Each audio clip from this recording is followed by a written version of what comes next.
Mi objetivo es desbloquearte todo lo que puedas para que también despertarte.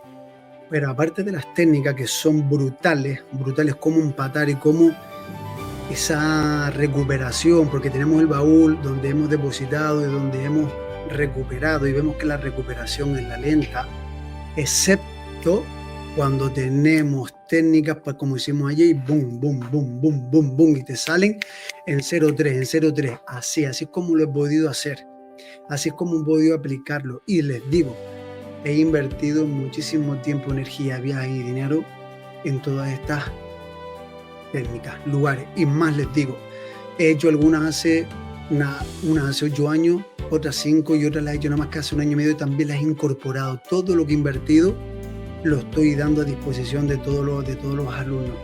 Porque aparte de toda la técnica, viene la metodología, dónde te sientas, el lugar, los colores que se utilizan, qué tipo de música, qué tipo de vibración. Hay mucha metodología que si tú la utilizas, entonces lo que les dije ayer, personas y amigos que hacen oposiciones, estudian 2 horas al día y tienen más de 4 o 5 posiciones al día. Pues perdón, 4 o 5 posiciones en su vida. Otros se pasan toda una vida, no sacan ninguna.